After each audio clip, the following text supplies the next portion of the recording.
Welcome to this session on youth engagement from why to how. Some of you may have been here last year in Stockholm, or in fact joining World Water Week at home, online of course, last year.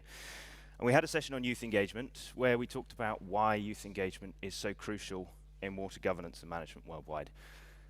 What we don't want to do today is talk about why youth engagement is so important, because if you're here, that argument, if not already won, is something that you're already very familiar with, and it won't necessarily be something new. What we would like to focus on today is how youth engagement can be improved. So how do we encourage more young people into the water sector, and how do those of us who have institutional positions within the water governance and management and policy community around the world and also at a local level, how do we integrate youth voices, youth values, youth interests into water-related mechanisms, governance processes, decision-making processes? So, quick intro, a little bit of background. Today's session is co-convened by all of the organizations that you see on screen, so thank you to all of you for many weeks of preparation. We could, if we wanted to, spend a lot of process discussion today. So because there are so many organizations involved, that also means that we have many ongoing processes and collaborations. And of course, many of you in the room and those of you joining online will be familiar with these. Again, what we would like to avoid is too much of a process-oriented discussion. So really, we want to focus on the content, how youth engagement can be improved, what it's going to take to achieve that. A little bit of background about me. So I'm Joe. I'm a senior advisor with the Dutch government's Valuing Water initiative. Many of you will already know VWI. But in brief, our mandate comes back to the United Nations High-Level Panel on Water. It's a process that concluded in 2018. 11 different heads of state and government were involved, including our Prime Minister of the Netherlands, Mark Rutte.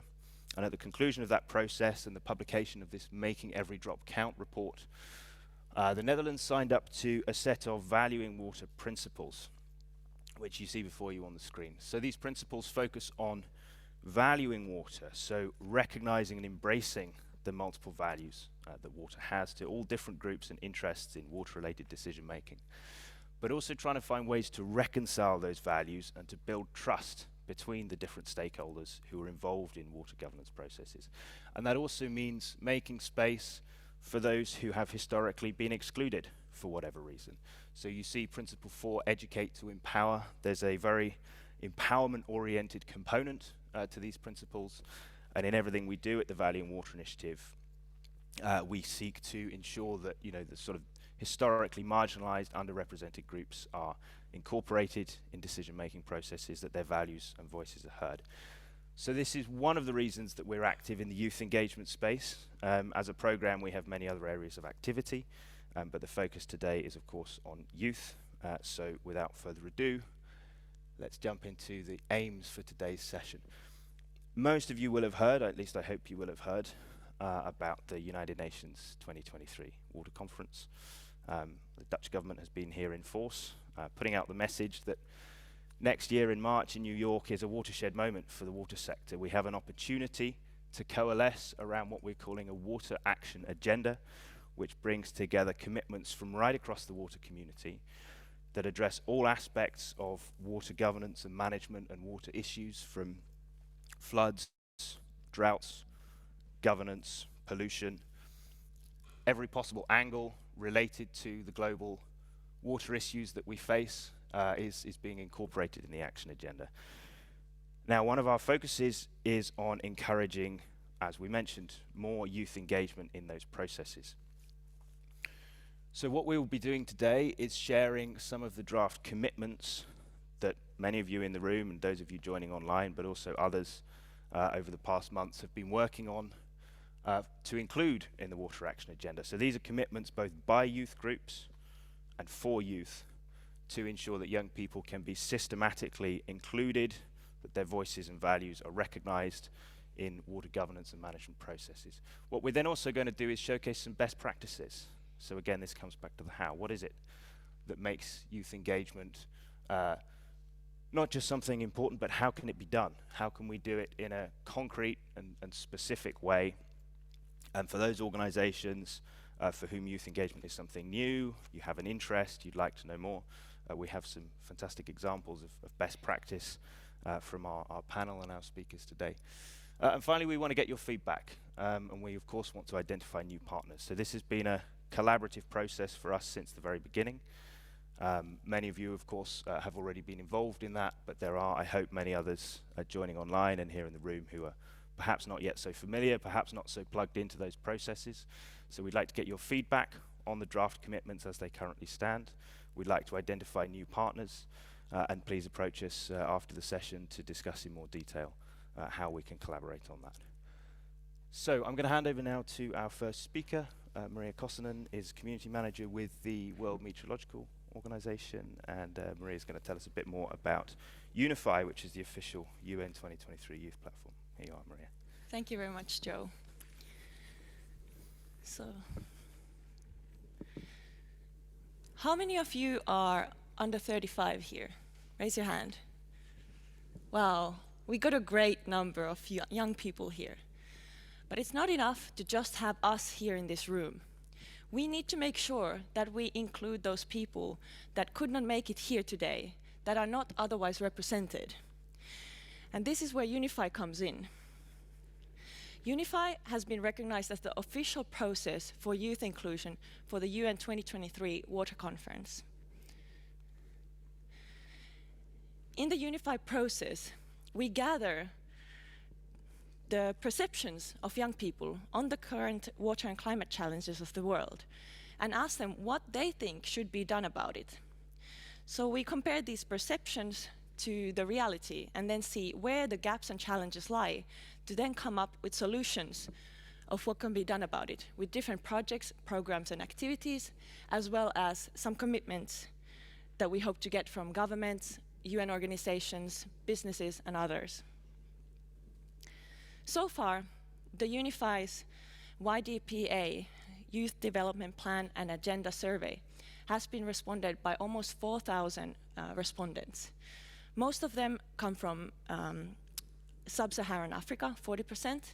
20% come from the Central and Southern Asia, and 10% from Latin America. So as you can see, Unify really brings the people that are not as much represented even here, and give them the space to be heard. Another point how we can include the people from different regions is that we have validation processes. Validation workshops in Tajikistan, we had one in Philippines, and we're going to have one in Manchester and then one in Egypt at COP. And then there's also been online validation. So basically anyone with like internet access, of course that also excludes sometimes, but it's, you know, the most we can do. We have some on-ground validations which are free for people to join and give their opinions, and then there are these online validation workshops for them to join. Some of the countries where we've gotten most of the respondents so far are Nigeria, Nepal, and Philippines, to give you examples. Some of the key insights from the survey so far have been that youth think that there needs to be better coordination and inclusion among engagement opportunities for them. The young people believe that in their countries, poor resilience of water systems increases climate risks, and that not everyone can afford clean drinking water. They also believe that in their country, water quality and access will be affected by climate change, and it can lead to population movements and displacement. Some of the topics of interest that we've gathered from the survey so far are data, advocacy, governance and policy, and financing. And under these different goals, there are multiple of these goals areas. There will be different objectives that need to be tackled, and there are multiple actions that can then solve these. So for example, objective under data is to develop and strengthen effective mechanisms to integrate water data and use it to inform policy and management. And the young people, for example, have suggested as one of the activities to tackle this, to enable more participation and in the knowledge management and data gathering. So including the young people into these processes can be one of the solutions. The second objective is to increase awareness and capacity to address the climate challenges. And the young people suggest that we could create competitions and challenges that facilitate youth action. Third objective relates to having youth participating in water management bodies. Being able to ensure that that there is youth inclusion by monitoring and accountability. Another objective is to incorporate risk assessment and resilience building in policy cycles. So to enhance the planning processes through water and climate modeling and early warning systems, and having youth part of these. Fifth objective that we've now identified as examples for you is to enhance access to finance and funding for youth. So one of the activities that young people suggest is that different organizations could allocate 10% of their budget to youth activities. So the timeline looks like this. The process started earlier this year, and we've been gathering the surveys. In June, there was the first validation process in Dushanbe, and actually Unify was also recognized in the final outcome document of the Dushanbe Water Conference. And then there will be a couple more validations and the final at COP, where the preliminary results will be represented. And then in February, there will be a youth gathering, a moment to celebrate this and to make sure that these will then be included in the UN Water Conference in March. Thank you very much. If you want to hear more about Unify, you can come and talk to me, or you can find us on the website. Thank you. Wonderful. Thanks so much, Maria. And I think, again, just because we talked a little bit at the beginning about the fact that there are many parallel processes going on here. So I think, as Maria says, from the Unify side, there are no impediments to getting involved in Unify. So if you're an individual young person, you don't need to have an institutional position. You don't need to be a president of a youth parliament. You don't need to be employed by an organization that works on youth issues. If you feel like you have something to contribute, and we believe that so many young people do, but those voices have not been represented and heard, then you can reach out to Unify directly. And I think there are no obstacles, there are no barriers to that engagement. So I very much encourage you, if you have ideas, questions, comments, do please approach Maria or indeed any of us after the session. So next up we have Elisa Vaillancourt from the International Secretariat for Water, here all the way from Canada. And Elisa is going to talk a little bit about the institutional processes. Again, there's a process element here which is important background information, but I think hopefully also we can dive into content too.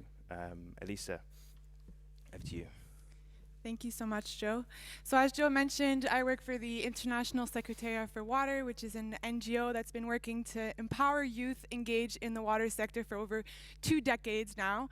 And that is why I have been given the mandate to talk a little bit more about the commitments that the youth have been working on to submit to the Water Action Agenda for the UN 2023 Water Conference. So basically, where are these commitments coming from? So obviously there's been the Unify process that has been reaching out to individuals to see and to map the needs, the priorities of youth. We've been working more on the institutional level. So this is a picture in last March in Dakar, Senegal. Some of you might have been there. We co-hosted alongside the Swiss Agency Development for Cooperation, the World Youth Parliament for Water, l'Association des Jeunes Professionnels de l'Eau et d'Assainissement du Sénégal, which are joining us online, to co-create the first ever youth space to be presented during a World Water Forum. And during this week, one of the main outcomes was the need, the energy, the will to create a global movement to bring together all the different youth organizations worldwide that are working to contribute to creating a more sustainable, water-secure world. To this day, there are over 20 organizations. There are some that have been added as well over the past few weeks that are not here, but there are over 20 organizations who are actively involved in this movement. As I said, we're not working directly with individuals, so Unify is taking that role. We're looking more to work with institutions, so youth organizations that are active in the sector.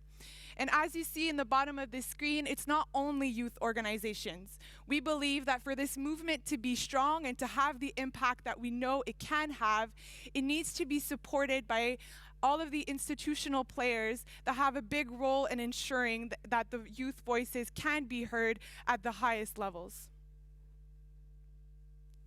So what are these commitments? We've been talking about UN 2023 for the past week, and well before then, we've been talking about the Water Action Agenda. Well, I'm glad to present to you today the commitments that youth want to submit to for the Water Action Agenda.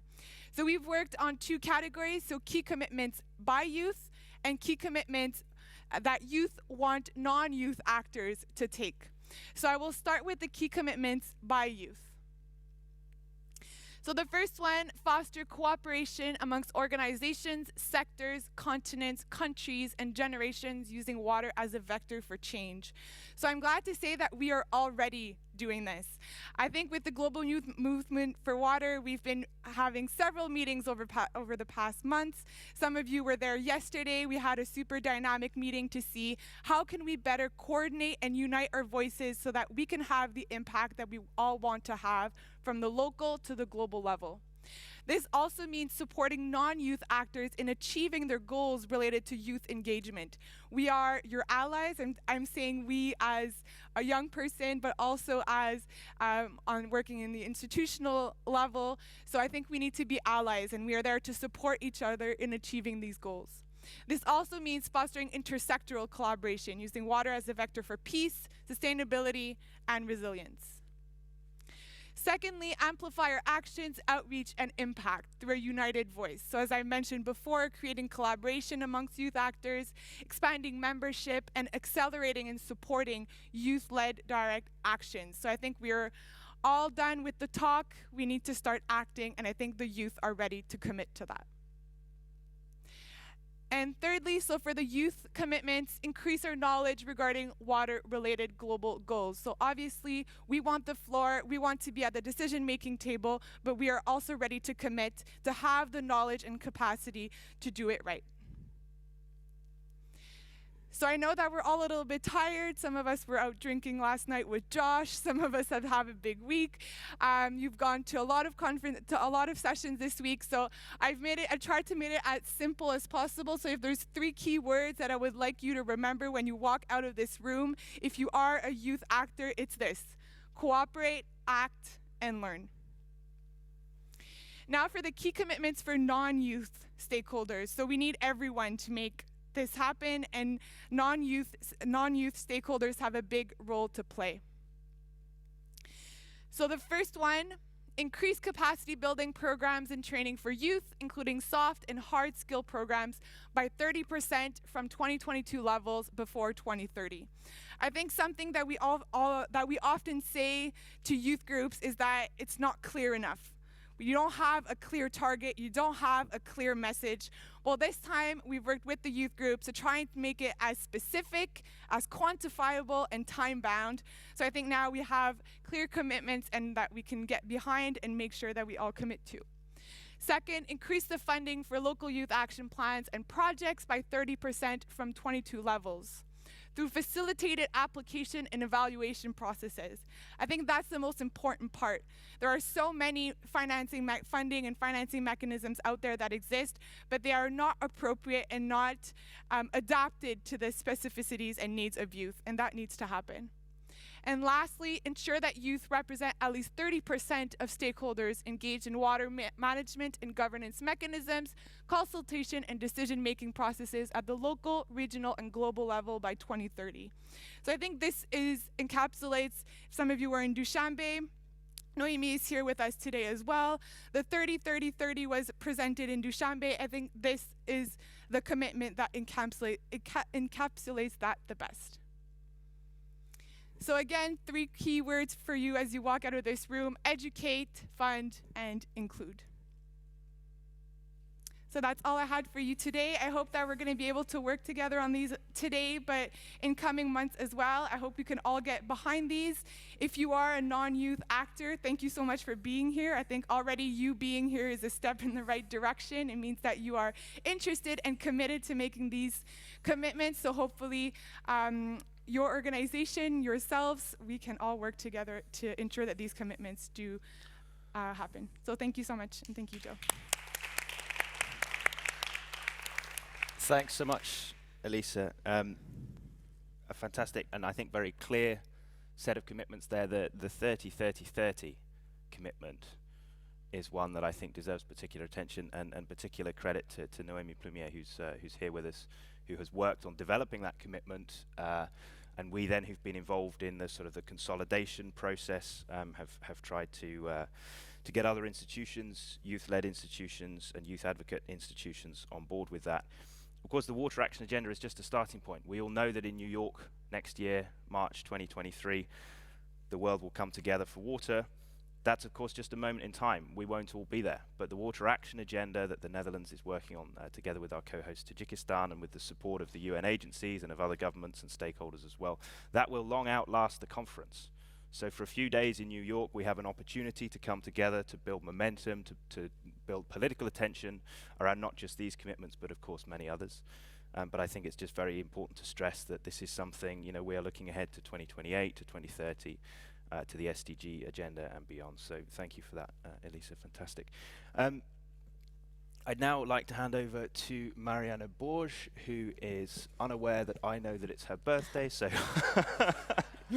happy birthday, and sorry, Mariana.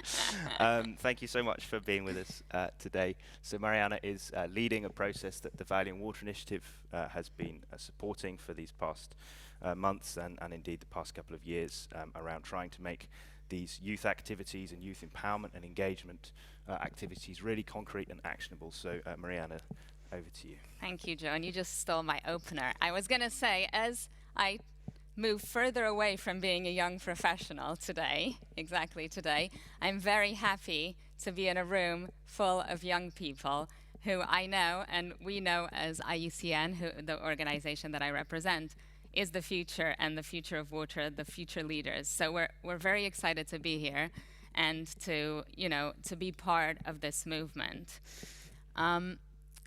And I'm going to talk to you about the Valuing Water Youth Journey, which is what we've been collaborating with the Valuing Water Initiative to bring together. But not only the Valuing Water Initiative, I'm here representing my organization, which is the International Union for Conservation of Nature, but also on behalf of our partners, the Red Cross Climate Center, Aquafed, and KWR, as you see all the logos there. But there are many more, and I hope that by the end of today we'll have many more people jumping on our journey towards meaningful youth engagement and action for water, because that's the way we'll manage to really make a difference. So what are we trying to do? So I think, the presentations from Maria and Lisa really set the scene for what we're trying to do. So we've gone through, IUCN has been in this world for more than 70 years. We are not a young person as an organization, and but through the way we engage and through our constituency, we know and believe that young people are really important to further our messages and to show, to ensure that we have a just world that values and conserves nature, which is our vision and mission. And we do that in many ways, but this youth journey is really a way of formalizing how we meaningfully do that. And so at a background of this, and through engagement with the Valuing Water Initiative, we kind of came to the realization through some work and consultation by the Water Youth Network around some of the key obstacles to kind of meaningful youth engagement. So what are some of the barriers to moving from, this kind of discussion around youth needs to be more engaged to how do we make that happen? And those are, the fact that we are still very ingrained, we have ingrained hierarchical systems that make it very difficult for young people to have a voice in decision making and be in the room even in decision making. There's a lot, and I think, being a woman, I think it's similar for gender, but there's a lot of tokenistic and box ticking kind of approach to youth engagement. It's always about we need to make sure we have a young person on the panel. The same way with women, we need to ensure that we have a woman on the panel. So I think we're aware of this, and I think we need to kind of flip the switch, change the way those discussions are happening. We don't need to have a young person. We want to have a young person because young people bring something that we don't have and we don't necessarily see. I think that coming from an organization that focuses on science, the technocratic barriers are a big issue. We've, we in our organization, the scientist, the male 70 plus years old scientist is the person who is heard, and we need to change that. It's not, science and scientific knowledge is important, but there are so many other skills that need to be valued, and I think that's one other barrier that we need to change. I think Maria talked about the need to really have expand the boundaries, the walls of this room into the wider world, and really engage with people on different continents and bring those opportunities to the ground. I think that the limited opportunities for capacity development are clear. I think once, there are no pathways for career development for young people in many of our organizations. And finally, we've discussed this as well. I think that there's a lot of energy, and everyone wants to do something on youth, but everyone is doing something, but not necessarily everyone is talking to each other and looking at how can we collaborate on solutions together. So those were this is the background to the youth journey and what we plan to solve in this journey, or not solve, because I think it's a long journey ahead of us, but at least, catalyze and start to bring some energy around. And so the youth journey basically does this by looking at ensuring that, youth priorities, initiatives, and ideas are really part and parcel of water governance and management. And we plan to do this as we start our journey by acting upon three main areas of work. One, looking at how do we build the kind of young people in water as the leaders of tomorrow. So what are the things that are needed from, the kind of the awareness at a very young age and education to learning how to learning about, what are the actions that can be taken by young people, but also looking at how do we develop careers for young people within our organizations, and how do we build the capacity to have a voice within these processes and decision making, and also on the ground. We also, the second area is looking at really youth action, and not just youth action, but also looking at kind of on the ground, how do we connect youth organizations with other organizations, and how do we build programs that have young people embedded into the solutions that are being implemented. And it's very much, it has, throughout, because as I said, I come from IUCN, not a youth-based organization, but it is about also an intergenerational engagement and dialogue around how do we value different perspectives and opinions to make solutions that are longer lasting. And then finally, it's really like bringing it from the bottom up. So how do we bring these voices that are all over the world doing this incredible things and amplify them and grow and show that meaningful youth engagement really will make a difference.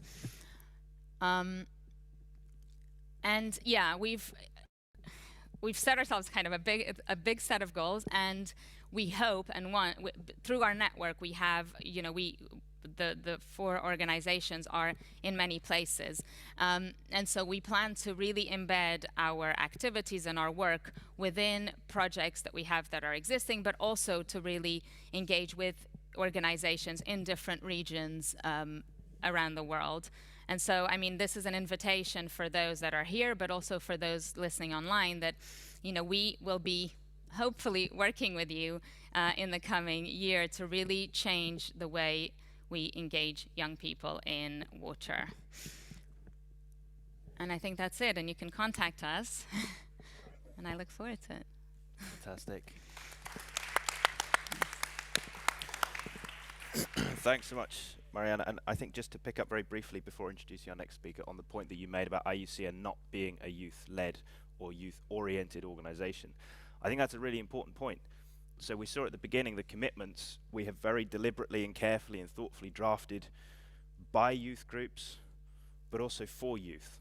So having commitments that non-youth groups are willing to make, and having activities that organizations like IUCN, like the other partners involved in the Valuing Water Youth Journey, and as also alluded to earlier by Elisa, having that commitment from established institutional players and decision makers of all kinds, NGOs, civil society, but also government and policy makers, and of course the private sector. I think that's the intergenerational component that's so important to make this a success. So for those of us who've been active in the sort of youth engagement space for some time, we don't want to be shouting from the sidelines. This is not sort of youth outside of the room calling for more, asking to be included for the sake of being included. This is much more about young people and established institutions and institutional decision makers collaborating for the shared benefit of all of us. And I think that it's that shared benefit that's a very important point. And certainly in the Valuing Water Initiative, we're very grateful to IUCN and to the other partners for their leadership on this issue. So our next speaker is Margot Curl from the Red Cross Red Crescent Climate Centre. Now, Margot is joining us from Ireland because this is a fully hybrid session, so she couldn't make it here in person. Margot, I hope you can hear me. Yeah, all clear. Fantastic. All right, wonderful. Well, in that case, Margot, welcome. Thank you for joining us, and over to you. Hi, everyone, and greetings from Ireland. It's such a pleasure to be here with you, and I think it's so wonderful that we now have progressed to this space where we can join in a hybrid way. So hi to everyone in the studio and also at home or wherever you're dialing in from. The only thing I think I'm sorry for is to have missed yesterday's drinks. It sounds like it was a lot of fun and a bonding experience, but great to be here with you in this way. And as was mentioned, I am joining from one of the established institutions. So my name is Margot Curl, work for the Red Cross Red Crescent Climate Centre, which is a reference centre for the entire global Red Cross Red Crescent movement dealing with the impacts of climate. So the nexus, the link here is very much between water and climate. And today I've been asked to talk to you a little bit about how practically we might be able to go from awareness raising and education to action. Let's see. So let's unpack a little bit. These are the advantages of being online, and we'll get to you with some more information. So back to the program that Mariana has just introduced. Very briefly, some pointers on how we are engaging in this program. So as part of our work under the Youth Journey, we very much aim to stimulate youth to implement or contribute to local solutions that address water-related challenges in a changing climate.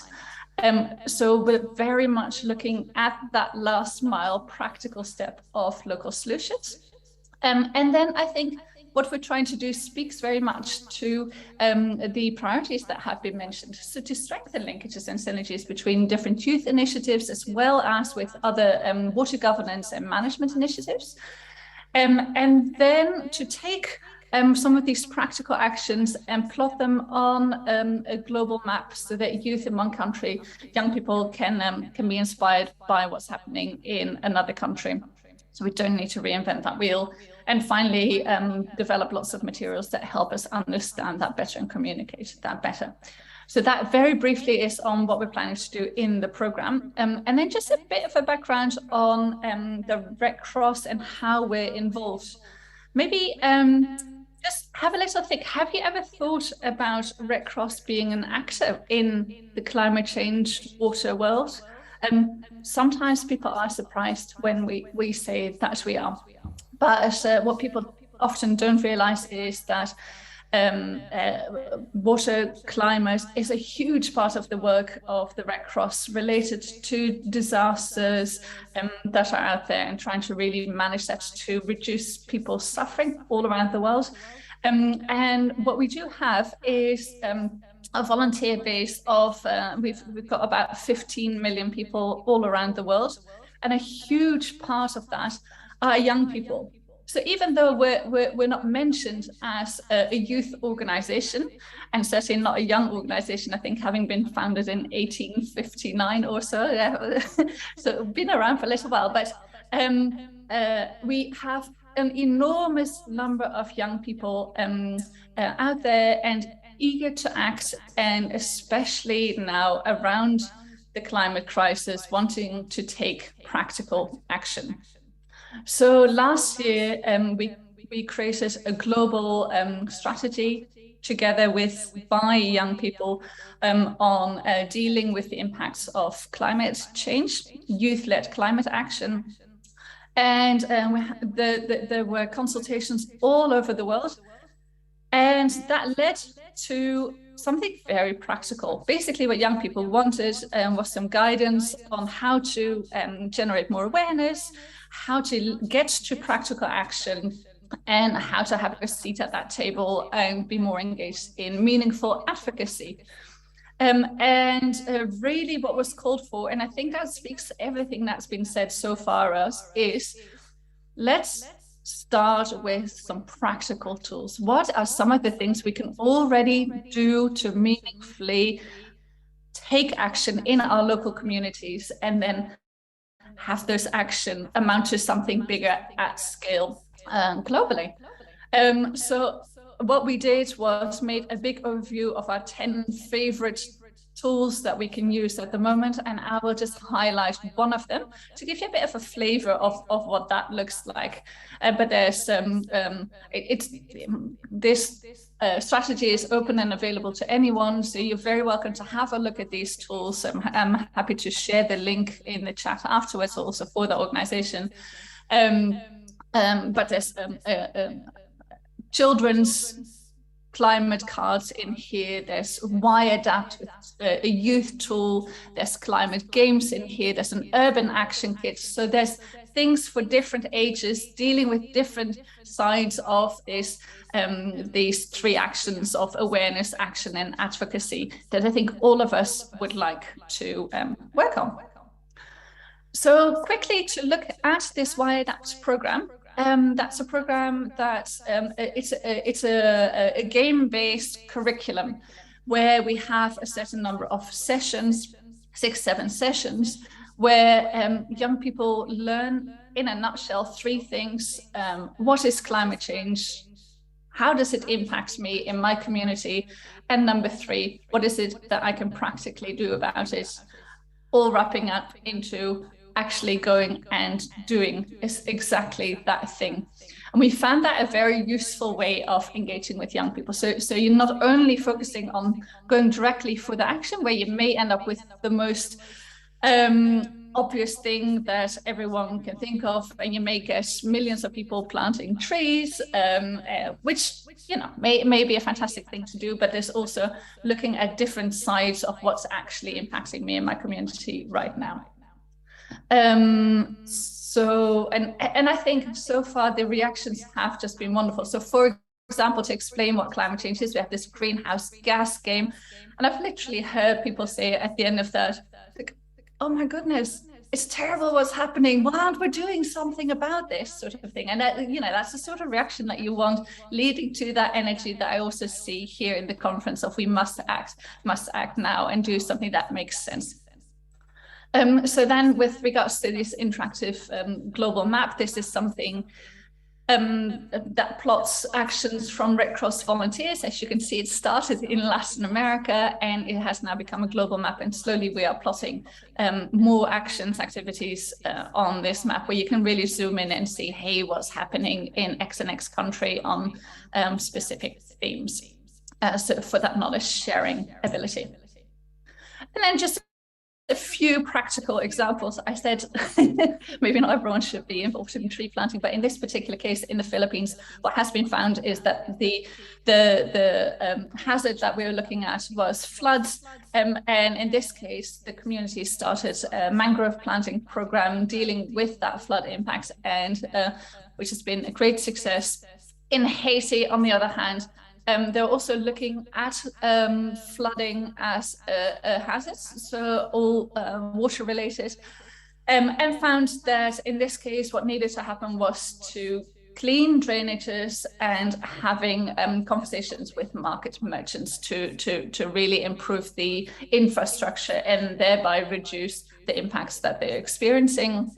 And in Guatemala, they're looking more at health impacts sort of things and having massive dengue campaigns involving the whole community and really having that advocacy side, that voice side of things as well.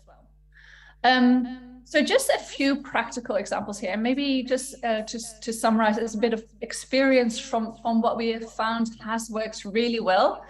Is I think the reason this particular activity of Why Adapt, for example, has been such a success is unfortunately that it's been slow in the making. It's taken us a long time to get the right activities, get the right materials, and then have that be the start of the journey, and then test, iterate, and then come up with something that really works well globally at the local level. So you get that localized input of, hey, what's happening in my community, and the actual understanding.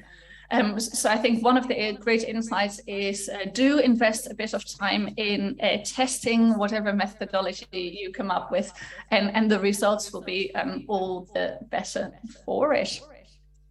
And I think I'll leave it there.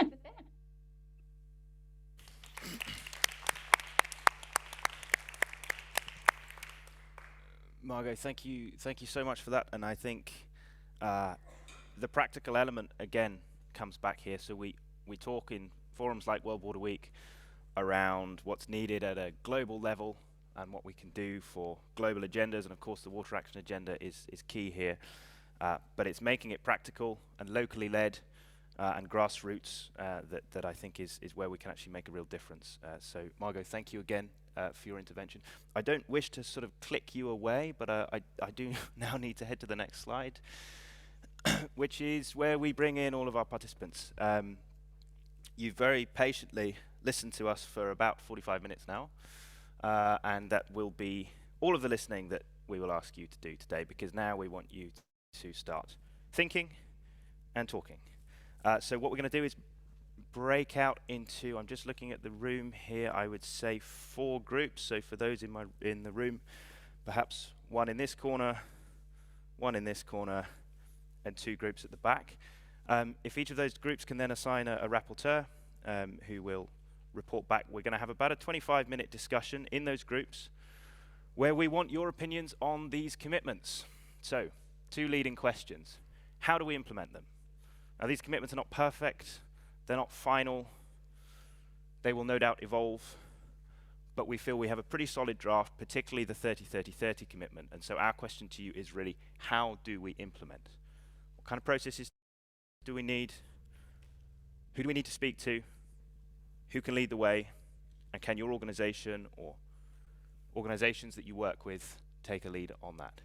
So that then, of course, is the second question. Would your organization support these commitments in their current form? If not, what would it take? So 2 quite simple breakout questions.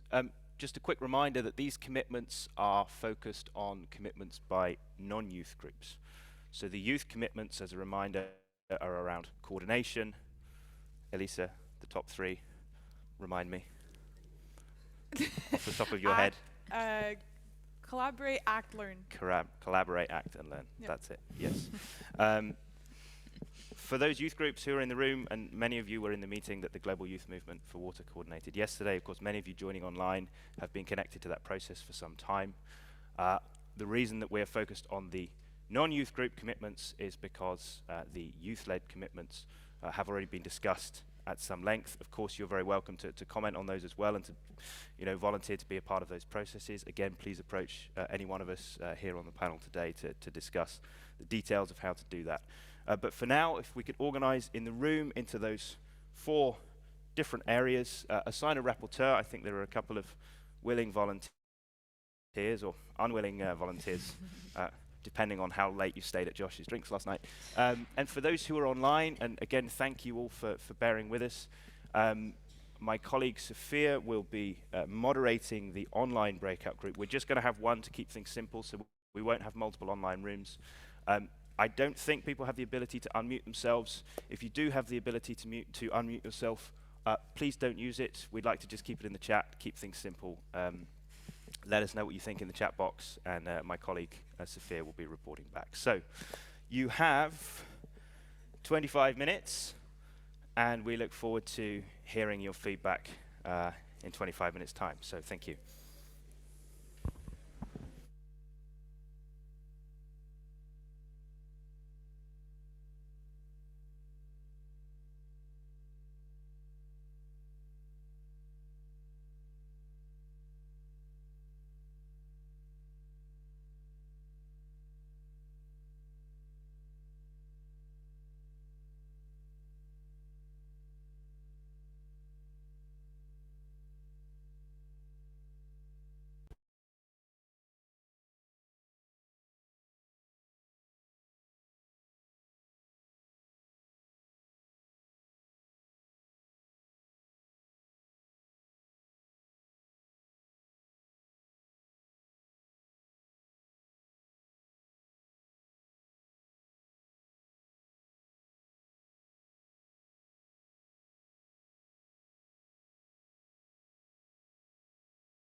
Mark,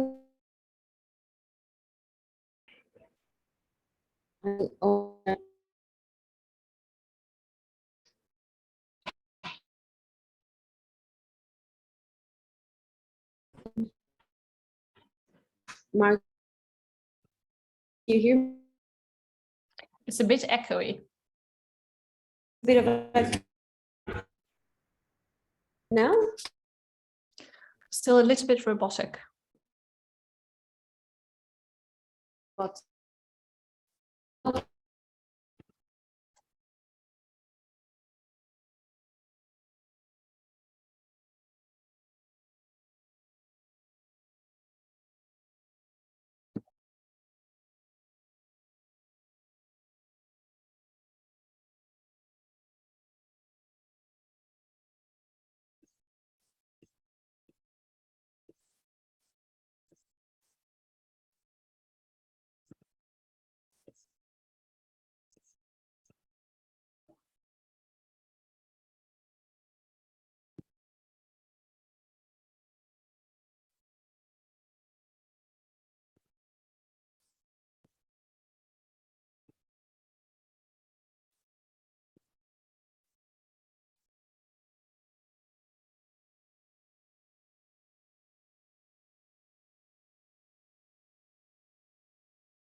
can you hear me now? Yes, Oh, much better. And do I still have the echo? you're clear. Okay, good. So what we will do, since we see that we're not getting any responses on the chat, we're gonna have two breakout rooms, one led by Margot, one led by me. And we want you to keep in mind the questions. So those are, how can we implement these commitments that have been exposed during the presentation?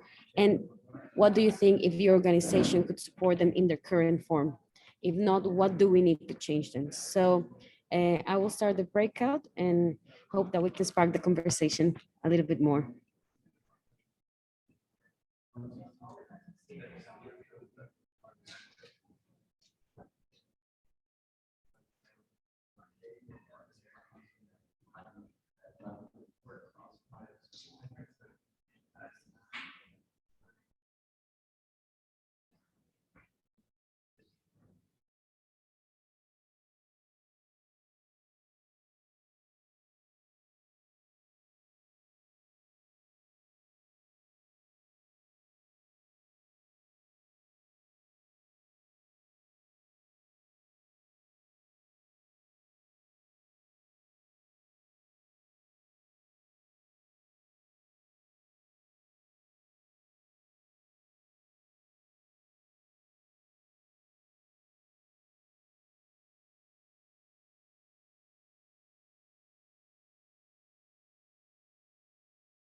Sorry all about that. It seems like the breakout rooms are not moving people.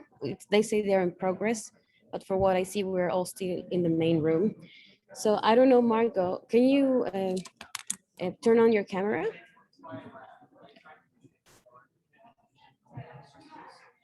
I don't see you. Oh, it seems like Margot managed to go to one of the rooms. Yeah, I'm working on trying to. There shouldn't be a reason that no one can't join the rooms here. Yeah.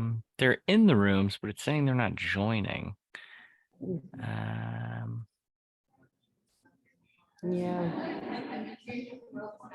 Give me just a minute. Let me see if I can get Yes. these to work.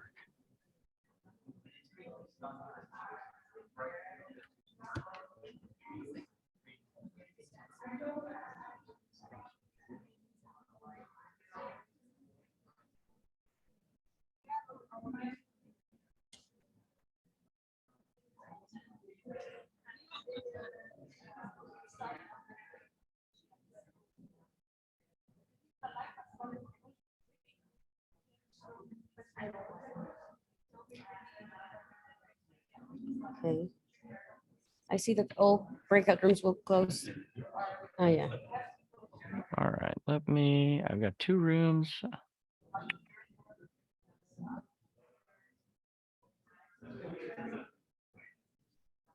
All right, this should work.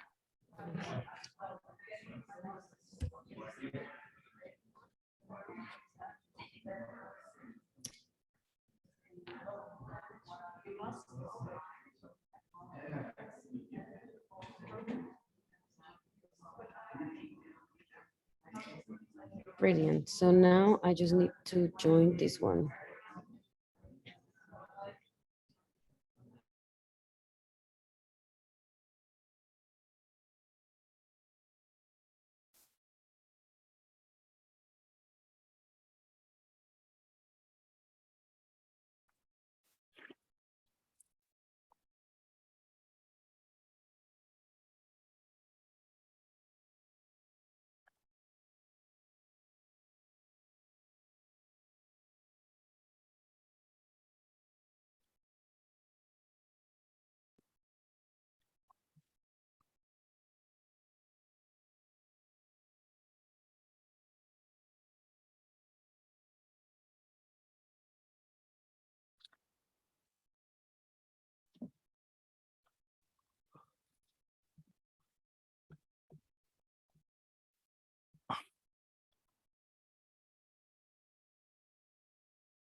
All right, folks. Thanks so much. I walked around and heard some outstanding ideas and some very thoughtful conversations, which, again, I think those of us involved today really appreciate, especially at this unsociable hour in the graveyard slot on Thursday morning at the end of the conference. So thank you, everybody. We've got 10 minutes left in this session. What I'd like to do, I see 1, 2, 3, 4 groups here in the room, and a group, or 2 groups, in fact, online that my colleague Sophia has been moderating. So in these last 10 minutes, we're just going to take a couple of minutes each to reflect. I think most of you should have assigned a rapporteur. If you haven't, think fast. Just to reflect on these questions. How can we implement these commitments that we've talked about? And what would it take for your organization to sign up? And I've heard, for example, I hope SDC, Daniel, don't mind a name drop here, that this is something that would need a bit more thought and a bit more fine-tuning if it were to be something that institutionally your organization would be able to support. We would love to know more about what that actually looks like concretely. So we still have some folks online, and Sophia, I'm looking to you. I think it would be best if we start with the online group. So Sophia, if you'd like to just take the microphone and report back briefly on what was discussed in those breakout rooms. So, Sophia, here we are. So, hello everyone. Unfortunately, we didn't manage to hear from all the online participants. Perhaps I will report back on the second breakout room later. But on 3 key main points that we talk about is not youth alone who needs to do this. It has been said in the session. It's non-youth organizations who actually need to be taking the action because the youth has already. So that's the first one.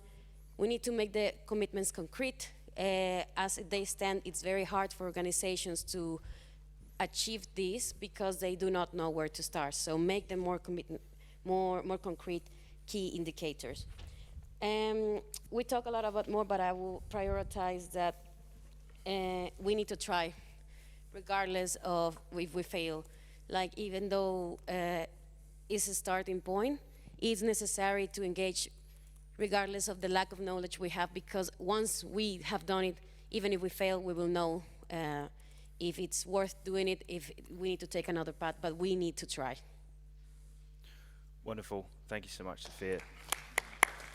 And thanks again for your patience to those who are joining remotely. This is certainly my first experience of hosting a hybrid session in person, so I really appreciate it. So more concrete commitments. And something is better than nothing. And this is not a panacea. We know this is not a silver bullet, choose your metaphor. This is not going to solve all of our problems around the inclusion of young people. But it's something, it's a starting point, and we want you to come along with us in seeking to develop it further. I'm going to come to Mona's group here, please. Okay, I will start with a recommendation that we have to make this a bit more precise, because we were saying we don't know what the 30% of 2022 levels are, so it would always be good to include a footnote. Just as a side note, then we said a main problem of donors is that they need the pressure, so we need to create pressure from the outside, and then we came to a very important part, which was for us that we need partnerships, and we need to learn from movements that already exist. So for example, from the climate movements, and we need to learn of how they did it. We need to think about intersectionality, not just youth, and we need to combine all of this in partnerships, because then we can have a better, bigger impact, we can create power, we can combine. And we were also talking about a toolkit, so maybe it makes sense to look at best practices, to look at like the climate movement, to see what worked, and to give this out as a toolkit plan so that organizations can implement that, because there are organizations who want to do it, they just don't know how to. And then we had a point about transparency, so we said it's not only capacity building programs and training, it's also transparency that's needed, because youth movements, they are organized, they also do have a lot of knowledge, but they need the transparency, they need the opening of organizations. So it's also not necessarily a big infrastructure that's needed, it's just a chance that's needed that organizations give and that they commit to. Thank you. Wonderful. I'll applaud that. I mean, I've been typing frantically, Mona, but I hope you've also got that written down, because that was a a fantastic list and very thoughtful feedback. So thank you very much to that group. Okay, so for those here in the room, I'm going to come now to Vincent from Young Expert Program. Thanks, everyone. Not sure if it's working. Is it working? It's good. Yeah, so looking at the questions and the things that have already been said here, I think we can agree with everything that has been said. But maybe to add a few things, yes, there's a need for a more concrete commitment, or at least some indicators to make it clear. So what does it actually mean, and how can we explain it to organizations what it means for them, but also explain it to youth what it means for them, in the sense that communication is also key in this. Maybe not everyone that is part of youth, what youth is, knows about this. So we talk about youth, but we need to communicate it to them as well. And we need to communicate it to the organizations. Maybe sending a letter, or maybe showcase what already happens, because a lot of organizations already commit to these commitments and lead by example in a way. Furthermore, the commitments are clear in a sense, and you need these clear commitments. 30-30-30 is something that everyone can remember, but then again, it needs to be like further detailed and explained. Yeah, let's see what more. Yeah, so and maybe with regards to our table, we had a lot of Dutch participants. I think in general in this meeting a lot of Dutch participants, which is good, and we are also, of course, fully working towards these commitments. But then again, it showcases that we need a more broad communication and implementation of also non-Dutch participants as well. So thanks. Not sure if I'm correct in thinking this, but I have a feeling that we're going to be cut off on the dot in just a few moments' time. So very briefly, to wrap this up, there's two groups still to go. I'd like to come to Maria's group at the back there. I'm not sure who's ended up with the microphone. Nisana, yes. Microphone is on the way. Briefly, if you can.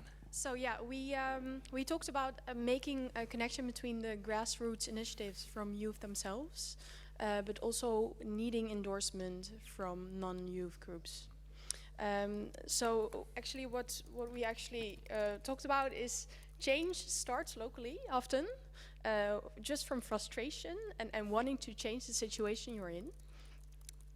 But eventually that can actually go on to attract a global audience and actually inspire a global crowd of other change makers.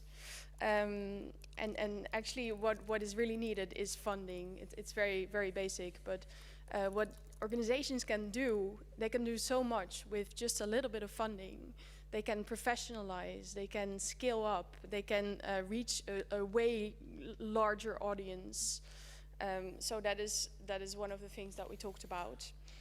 And the thing is, how do you convince organizations to also set aside, to allocate this budget? It's not just asking for money, but also showing what you can do and showing the strength of youth, inspiring them so they want to be a part of it. So yeah, and it's not just about finance, it's about endorsement. This is also a very important point. All right, fantastic. Thank you so much. Okay, and I think it's now appropriate just to give the last word to Noemi, who of course was the originator of the 30-30-30 commitment. So Noemi, we've got about 90 seconds left. If you can just make it brief, that'd be wonderful. Well, thank you. Thank you for noticing, saying this. There's still a lot to do, and I'm really happy I could be in this round table with young people talking about, again, your challenges and what we need to work on, that it needs to be a little bit looked in depth, like more clear and simple and guide. We should start right now already to guide them and be in this intergenerational dynamic. And it's linked perfectly with what we discussed. We discussed that it's not only, again, tokenism, but we have to push for mechanism from the inside of guardianship and mentorship, and also not just on one dynamic, but to power balance this asymmetric relation sometimes that we have to face between an expert and a young professional. And we had one non-actor, we were lucky, from UNEP, the World Water Quality Alliance. And by just talking, back to you, the dialogue. He said, we work with 50 municipalities, and then I just asked him, and do they have in the city council young people? So that's where we need to find out and talk, and this is our duty to also identify, linked to also your roundtable, that we have to do our homework still and identify where we can have actions, and then propose the 30% from the inside. So thank you. Thank you so much, and a quick round of applause, I think, for that as well. Final word from me, and just to wrap up the session, actually just a quick apology. I had mistakenly said earlier that there was only one breakout group online. That's not the case. I've been told there were in fact two, so apologies to those of you who are in that second group. Sophia has just shared some of those notes. We need these commitments to be more quantifiable. I think that's come through already, but that's a really excellent point. There's a question of coordination. Again, we didn't want to get too bogged down in process today, but those coordination processes and mechanisms are being put in place.